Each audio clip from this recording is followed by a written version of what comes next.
si Lai. Simpleng tao lang. Sabi nila, suplada daw ako sa unang tingin. Pero ang totoo niyan, mahiyain lang talaga ako.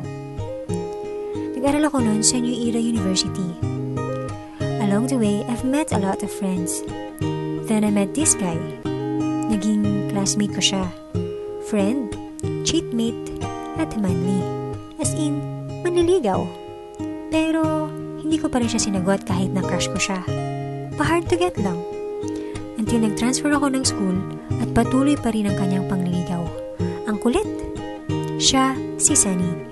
Multi-talented, macho, gupito, tall, dark, and handsome type of guy. Naks! Binasted ko nga lang. Ang sabi ko may boyfriend na ako. Pero ang totoo nun, wala. Taray, di ba? At dahil dun, hindi na siya nag-visit sa bahay. At nagka-girlfriend na siya. Ang syungaks ko naman kasi. Then hindi nagtagal, nagka-boyfriend na din ako. Pero paminsan-minsan, nag-uusap pa rin kami.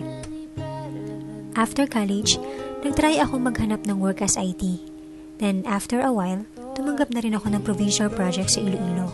Siya naman, naging flight attendant. Being away from family and friend is very sad, especially if you're single.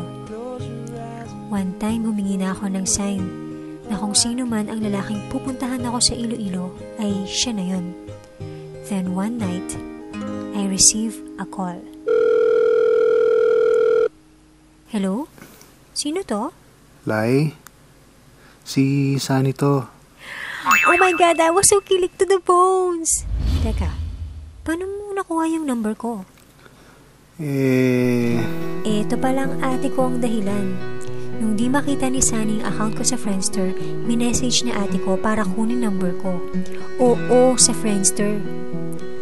Nung time na yon, nagkaroon na kami ng constant communication at sabi niya, pupuntahan daw niya ako. Oh my God, it's the sign!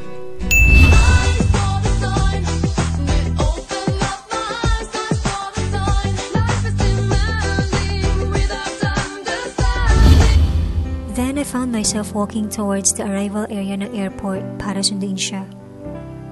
Kinakabahan ako. Pero I'm sure mas kinakabahan siya, no? Then from there, nakita ko na lang na papalapit siya sa akin. Slow motion moment. Yung tipo ng lahat ng bagay at tao sa paligid mo ay hindi mo na maramdaman. Dahil yung atensyon mo ay nasa iisang tao lang. Yung ganung moment. Lumapit siya sa akin at niyakap ako. Pero hindi ko pa rin siya sinagot nun. The next day, nung nagkita kami, inabot ko sa kanya bulaklak. Oo, binigyan ko siyang bulaklak. Tapos, Oh, saan galing yan? bigyan ng isang lalaki sa akin, ibibigay ko na lang sa'yo. Ha? Para sa'yo yan? Anong ibig sabihin nito? Tayo na. O diba parang teleserye lang? At yun ang kwento ng aming relationship. We've been through ups and downs from then. Pero nananatili kaming matatag. Away dito, bati doon, tampuhan dito, suyo andyan. Long distance relationship at maraming trials in life.